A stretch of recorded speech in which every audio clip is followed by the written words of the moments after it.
Unang Samuel, 15 kabanata. At sinabi ni Samuel kay Saul, "Sinugo ako ng Panginoon upang pahiran kita ng langis na maging hari sa kanyang bayan sa Israel. Ngayon dinggin mo ang tinig ng mga salita ng Panginoon. Ganito ang sabi ng Panginoon ng mga hukbo. Aking tinandaan niyo ang ginawa ng Amalek sa Israel, kung paano siya humadlang sa kanyas daan nang siya umahon mula sa Ehipto. Ngayon yumawang ka at saktan mo ang Amalek, at iyong lubos na lipulin ang buo nilang tinatangkilik, at huwag kang manghinayang sa kanila, kundi patayin mo ang lalaki at babae, sanggol at sumususo, baka at tupa, kamelyo at asno." At pinisa ni Saul sa bayan at binilang sila sa Telaim, 2 yutang lalaki na naglalakad, at 10,000 lalaki sa Juda. At dumating si Saul sa bayan ng Amalek, at bumakay sa Libis. At sinabi ni Saul sa mga Sineo, "Kayo'y magsiyaon. Umiwalay kayo at umalis kayo sa gitna ng mga Amalesita, baka kayo'y lipulin kung kasama nila. Sapagkat kayo nagpakita ng kagandang loob sa mga anak ni Israel nang sila'y umahong mula sa Ehipto." Sa gayoy umalis ang mga Sineo sa gitna ng mga Amalesita. At sinaktan ni Saul ang mga Amalesita mula sa Havila kung patungo ka sa Shur na sa tapat ng Ehipto. At kanyang kinuhang buhay si Agag na hari ng mga Amalesita at lubos na nilipol ang buong bayan ng talim ng tabak. Ngunit pinanghinayangan ni Saul at ng bayan si Agag at ang pinakamabuti sa mga lupa, sa mga baka at sa mga pinataba, at sa mga kordero at lahat ng mabuti at yung mga hindi nila lubos na nilipol. Ngunit bawat bagay na hamak at walang kabuluhan ay kanilang lubos na nilipol. Nang magkagayoy dumating ang salita ng Panginoon kay Samuel na sinasabi, "Ikinalulungkot ko na aking inilagay na hari si Saul sapagkat siya'y tumalikod na hindi sumunod sa akin at hindi tinupad ang aking mga utos." At si Samuel ay nagalit, at siya'y dumaing sa Panginoon buong gabi. At si Samuel ay bumangon umaga upang salubungin si Saul sa kinaumagahan, at nasa siya kay Samuel na sinasabi, "Si Saul ay naparoon sa Carmel at narito. Pinagtayo niya siya ng isang monumento at siya lumibot at nagpatuloy at lumusong sa Gilgal." At naparoon si Samuel kay Saul at sinabi ni Saul sa kanya, "Pagpalain ka nawa ng Panginoon. Aking tinupad ang utos ng Panginoon." At sinabi ni Samuel, "Anong kahulugan nga nitong iyak ng tupa sa aking pakinig at ng ungal ng mga baka na aking naririnig?" At sinabi ni Saul, "Sila'y dinala mula sa mga Amalesita, sapagkat ang bayan ay nagligtas ng pinakamabuti sa mga tupa at sa mga baka upang ihain sa Panginoon mong Diyos. At ang natira ay aming lubos na nilipol."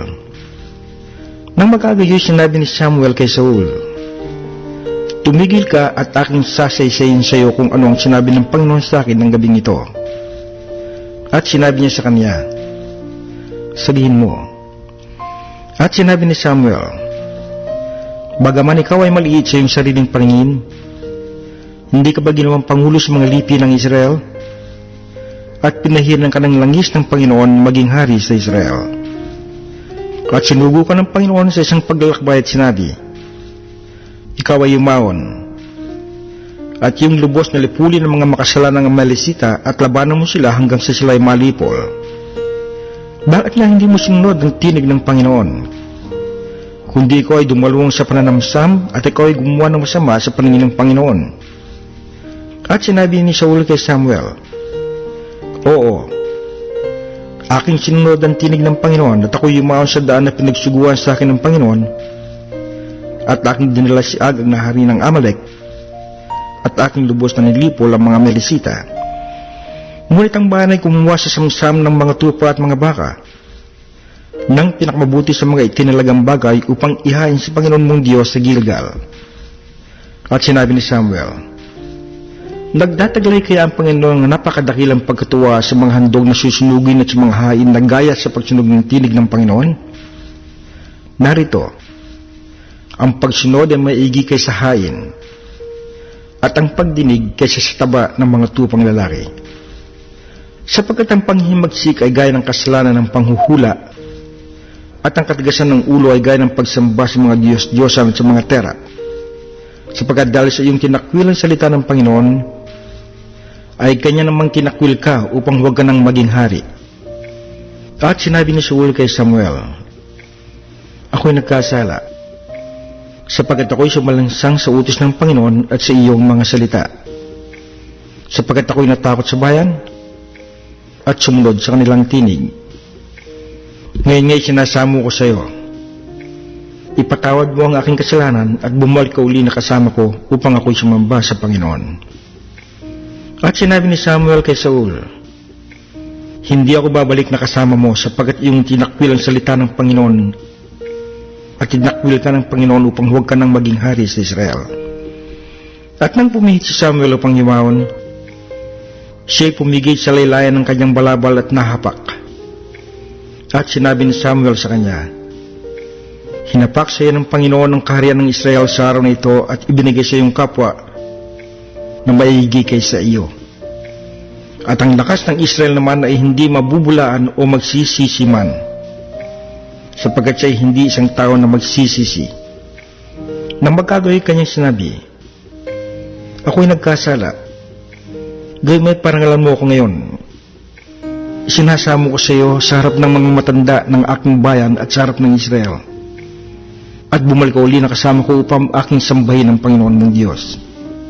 Gayon bumalik uli na sumunod si Samuel kay Saul at sumamba si Saul sa Panginoon. Nang magkagayoy sinabi ni Samuel, dalhin ninyo rito sa akin si Agag na hari ng mga Amalekita. At masayang naparoon si Agag sa kanya at sinabi ni Agag, tunay na ang kapaitan ng kamatayan ay nakaraan na.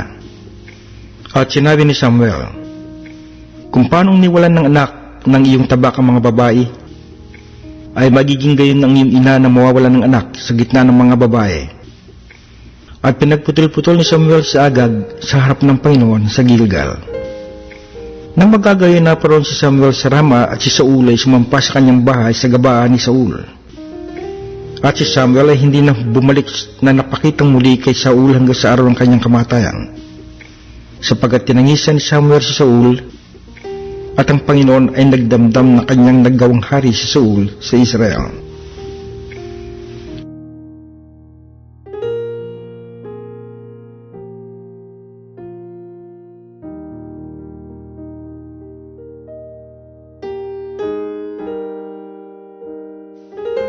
Unang Samuel, 16 na kabanata. At sinabi ng Panginoon kay Samuel, hanggang kailan pananangisan mo si Saul yamang aking itinakwil siya na maging hari sa Israel? Punuin mo ng langisan yung sungay, at ikaw ay yumaon. Susuguin kita kay Isay na Bethlehemita, sapagkat ako'y naglaan sa kanyang mga anak ng isang hari. At sinabi ni Samuel, paano ako'y paroroon? Kung mabalita ni Saul ay kanyang papatayin ako. At sinabi ng Panginoon, magdala ka na isang dumalagang baka at iyong sabihin, ako'y naparito upang maghain sa Panginoon. At tawagin mo si Isay sa paghahain at aking ituturo sa iyo kung ano ang iyong gagawin at iyong papahiran sa akin yung sa iyo ay aking sasabihin. At ginawa ni Samuel ang sinalita ng Panginoon at naparoon sa Bethlehem. At ang mga matanda sa bayan ay naparoon upang salubungin siya na nagsisipanginig at nagsabi, naparirito ka bang may kapayapaan? At kanyang sinabi, may kapayapaan. Ako'y naparito upang maghain sa Panginoon. Magpakabanal kayo at sumama kayo sa akin sa paghahain. At pinapagbanal niya si Isay at ang kanyang mga anak, at tinawag niya sila sa paghahain. At nangyari nang sila'y dumating na siya'y tumingin kay Eliab at nagsabi, tunay na ang pinahirang ng Panginoon ay nasa harap niya. Ngunit sinabi ng Panginoon kay Samuel, huwag mong tingnan ang kanyang muka o ang taas ng kanyang kataasan, sapagkat aking itinakwil siya. Sapagkat hindi tumitingin ang Panginoon na gaya ng pagtingin ng tao. Sapagkat ang tao ay tumitingin sa mukha, ngunit ang Panginoon ay tumitingin sa puso. Nang magkagayoy, tinawag ni Isaiah si Abinadab at pinaraan niya sa harap ni Samuel. At kanyang sinabi, kahit ito man ay hindi pinili ng Panginoon. Nang magkagayoy, pinaraan ni Isaiah si Sama at kanyang sinabi, kahit ito man ay hindi pinili ng Panginoon. At pinaraan ni Isaiah ang 7 sa kanyang mga anak sa harap ni Samuel. At sinabi ni Samuel kay Isaiah, hindi pinili ng Panginoon ang mga ito. At sinabi ni Samuel kay Isaiah, narito ba ang iyong lahat na anak? At kanyang sinabi, natitira pa ang bunso at narito siya nag-aalaga sa mga tupa. At sinabi ni Samuel kay Isaiah, pasundo mo siya sapagkat hindi tayo uupo hanggang sa siya'y dumating dito. At siya nagsugo at sinundo siya roon. Siya'y may mapulang pisngi, may magandang bikas, at mabuting anyo. At sinabi ng Panginoon, tumindig ka, pahiran mo siya ng langis, sapagkat ito nga. Nang magkagayoy, kinuha ni Samuel ang sungay ng langis at pinahiran siya sa gitna ng kanyang mga kapatid. At ang Espiritu ng Panginoon ay makapangyarihang sumakay David mula sa araw na iyon hanggang sa haharapin. Gayon, bumangon si Samuel at napasa Rama. Ang Espiritu nga ng Panginoon ay humiwalay kay Saul, at isang masamang Espiritu na mula sa Panginoon ay bumagabag sa kanya. At sinabi ng mga bataan ni Saul sa kanya, narito ngayon, isang masamang Espiritu na mula sa Diyos ay bumabagabag sa iyo. Iutos nga ng aming Panginoon sa iyong mga bataan na nasa harap mo na humanap ng isang malalaki na bihasang manunugtog ng alpa. At pangyayari, pagka ang masamang Espiritu na mula sa Diyos ay nasa iyo na siya'y tutugtog ng kanyang kamay at ikaw ay bubuti. At sinabi ni Saul sa kanyang mga bataan, ipaganda ninyo ako ngayon ng isang lalaki na makatutugtog na mabuti at dalhin ninyo sa akin siya.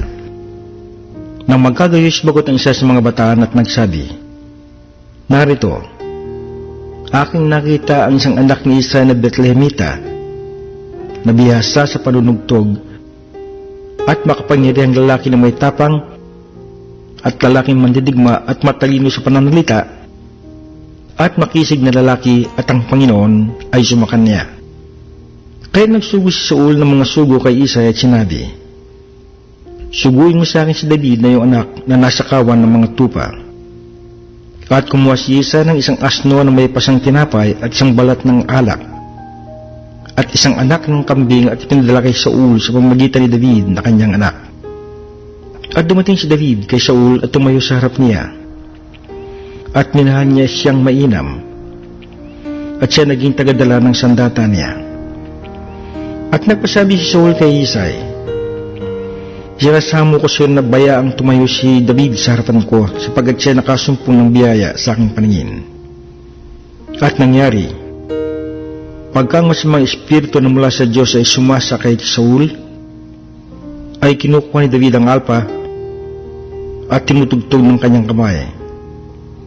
Gaya nagiginhawaan si Saul at bumubuti, at ang masamang Espiritu ay nahihiwalay sa kanya.